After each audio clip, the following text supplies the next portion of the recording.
All right, students, I'm here to talk to you about finding the equation of the plane that goes through these points. So the first thing I want to do is figure out some direction vectors. So going from A to B, that has a direction of 1 to 2 is 1, 3 to 0 is -3, -2 to 5 is +7. And then I could go A to C or B to C. It doesn't matter which one I pick. So I'll go AC. So 1 to -1, that's -2. 3 to 3 is 0. And then -2 to -4 is another -2.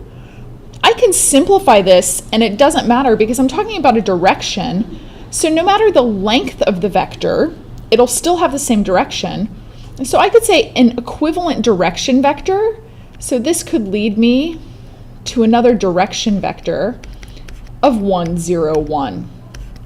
And I'm just going to do that to make my cross product easier. So my normal can be found by doing the cross product of AB and my direction vector. So I'm going to do IJK, 1, -3, 7, 1, 0, 1. All right, so the I direction, -3 minus 0. J direction, 1 minus 7 is -6, but then I know J is the opposite sign, so +6.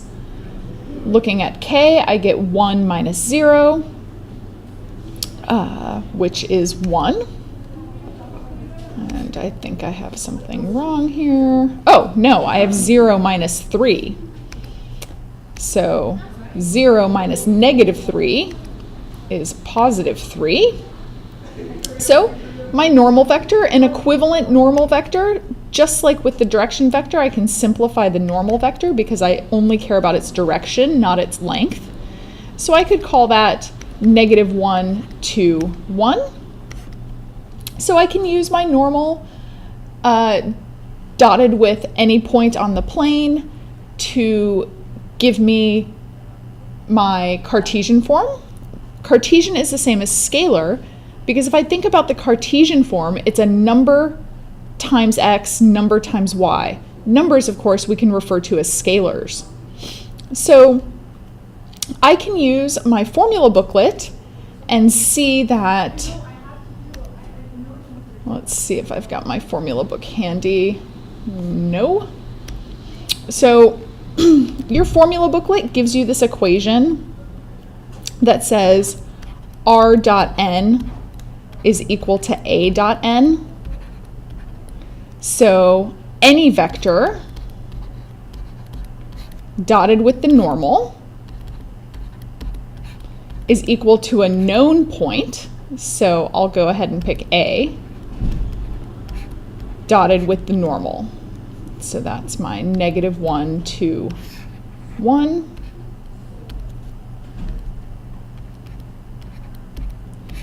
The reason this is, if I rearrange this, then I would get,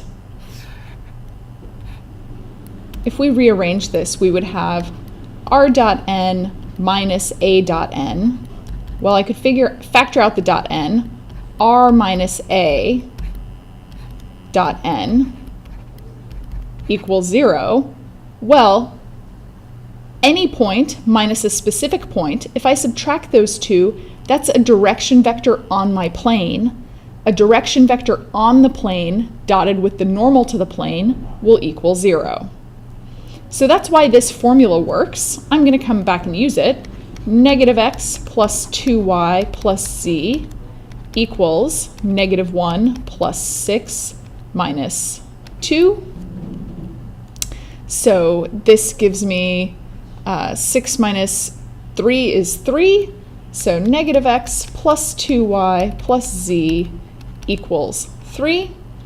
And hopefully if I go into my GeoGebra app, I find that had -x plus 2y plus z equals 3. And let's have a look. And sure enough, it looks like all of my points are in that plane. So I have found the plane that goes through all 3 points.